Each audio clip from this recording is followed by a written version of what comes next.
नमस्कार बच्चों। इस कहानी में हमने पढ़ा था कि एक होटल का मालिक होता है। उस होटल में एक व्यापारी रुकने के लिए आता है।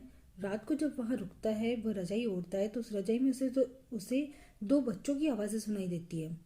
वह घबराकर वहाँ से चला जाता है। उस होटल में फिर दूसरे दिन दूसरा ग्राहक आता है, उसके साथ भी वही घटना होती है।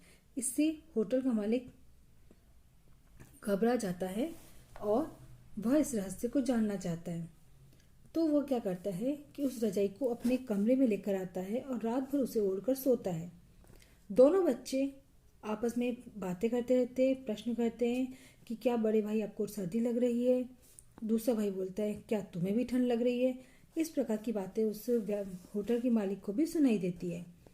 अब वह क्या करता है कि अगले दिन उस दुकान पर गया जहाँ से उसने रजाई खरीदी थी। उस दुकानदार ने उसे किसी अन्य दुकान पर भेज दिया। मतलब होटल का मालिक होता है, वह उस दुकान पर जाता है जहाँ से उसने रजाई खरीदी थी। तो वो दुकान वाला बोलता है कि मैंने भी किसी और से खरीदी है। वो किसी और दुकान के पर चला जाता है। फिर वो दूसरी दुकान पर जाता है तो वो दुकानदार भी बोलता है कि मैंने भी किसी और से खरीदी थी। इस प्रकार वो कई सारी दुकानों की धूल फांकता है। धूल फांकना मतलब इधर उधर भटकता रहता है। बहुत जगह वह तलाश करता है कि आखिर ये रजाई कहाँ से आई है और इसमें से किन बच्चों की आवाज़ें आ रही है। अंत में वो क्या होता है कि एक छोटे से मकान के पास पहुंचता है। उस मकान के मालिक ने यह रजाई अपने किराएदार से वसूल करके बेची थी। क्या पता चला वो रजाई कहाँ से मिली।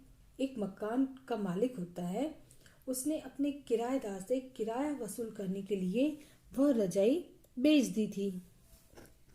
अब आगे हम पढ़ते हैं। इस किराएदार के परिवार में केवल 4 सदस्य थे। अब आपको कहानी बता रहे हैं उन बच्चों के बारे में। ये बच्चे कौन थे और क्या कारण था उस रजाई में से आवाज आने का।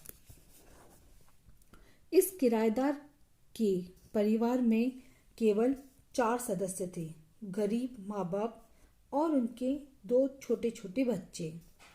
पिता की आय बहुत कम थी। एक बार जाड़े के मौसम में, जाड़ा मतलब सर्दी के मौसम में, ठंड लगने से पिता बीमार पड़ गए। एक सप्ताह तक भयंकर पीड़ा सहने के बाद वे चल बसे। बच्चों की माँ इस आघात को सहन न कर सकी। आघात मतलब इस दुख को। जब वो सर्दी के कारण उन बच्चों के पिता की मृत्यु हो जाती है तो उन बच्चों की जो माता होती है वह भी इस दर्द को सहन नहीं कर सकती है। ठीक है, आघात मतलब इस पीड़ा को, इस दर्द को सहन न कर पाती है और उसकी भी मृत्यु हो जाती है। अब दोनों भाई अकेले रह गए। बड़े भाई की आयु 8 साल की थी और छोटे की 6 साल की। बड़ा भाई कितने साल का था? 8 साल का। और छोटा भाई 6 साल का था। दोनों भाइयों का कोई अपना न था जो उनकी इस विपत्ति में सहायता करता। ठीक है, अब वो बच्चे अकेले रह गए। उनका कोई रिश्तेदार नहीं था कि उनकी कोई मदद कर सके। वो बच्चे बिल्कुल अकेले रह गए। अब जब वो बच्चे अकेले रह गए तो उनके खाने पीने की भी समस्या होने लगी। तब उन बच्चों ने क्या किया, उन्होंने भोजन सामग्री जुटाने के लिए एक के बाद एक वस्तुओं को बेचना आरंभ कर दिया। ठीक है, खाना कैसे जुटाया उन्होंने, अपने घर का सामान एक एक करके उन्होंने बेच दिया। अंत में उनके पास केवल एक रजाई रह गई थी। बच्चों ने घर का सारा सामान बेच दिया लेकिन रजाई नहीं बेची थी। क्यों नहीं बेची थी? क्योंकि सर्दी बहुत ज़्यादा थी। उसी सर्दी के कारण उसके पिता की मृत्यु भी हो गई थी। उन बच्चों के पिता की मृत्यु किससे हो गई थी? सर्दी से। और बच्चों ने भी घर का सारा सामान बेच दिया लेकिन सिर्फ उन्होंने अपने पास एक रजाई रखी थी ओढ़ने के लिए, सर्दी से बचने के लिए। एक रात दोनों भाई उस रजाई को ओढ़कर सो रहे थे। छोटे ने बड़े भाई से पूछा, प्यारे बड़े भाई, क्या आपको ठंड लग रही है? तो बड़े भाई ने पूछा, क्या तुम्हें भी ठंड लग रही है? तभी मकान मालिक अपने मकान का किराया लेने आया। अब उन बच्चों के पास खाने पीने तक का सामान नहीं था। घर का सामान बेच बेच करके वो खाना खा रहे थे जैसे तैसे। और मात्र उनके पास एक रजाई बची थी। तो उसके बाद भी वो किराएदार कितना निर्दयी था। निर्दयी मतलब जिसके मन में दया नहीं होती है। वह उन बच्चों से अपना मकान का किराया वसूल करने के लिए आया। उसने लड़कों को जगा कर कहा, मकान का किराया लाओ।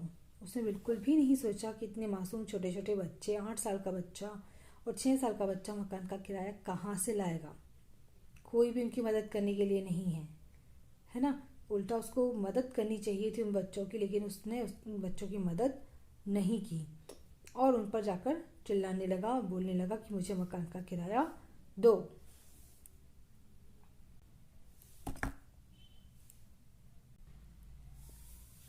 जब मकान मालिक चिल्लाकर उन बच्चों से बोला कि मकान का किराया दो, तो बड़े लड़के ने गिड़गिड़ाते हुए कहा, मालिक, हमारे पास इस रजाई के अतिरिक्त और कुछ भी नहीं है, हम आपको किराया कहाँ से दें।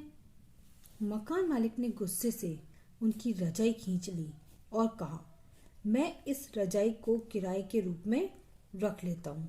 बच्चों के पास जो एकमात्र सर्दी से बचने के लिए रजाई थी, वह रजाई भी उन बच्चों से वह मकान मालिक छीन लेता है और ले जाता है और बोलता है, यही तुम इस मकान का किराया है और मैं इसे रख लेता हूँ।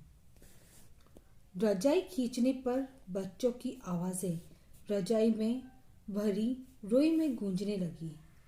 अब जब बच्चे जो आपस में बात कर रहे थे ना, वो बातें, वो आवाज़ें उस रजाई की रोई में हमेशा के लिए भर गई। क्यों भर गई? क्योंकि बच्चों की जान बसी थी उस रजाई में।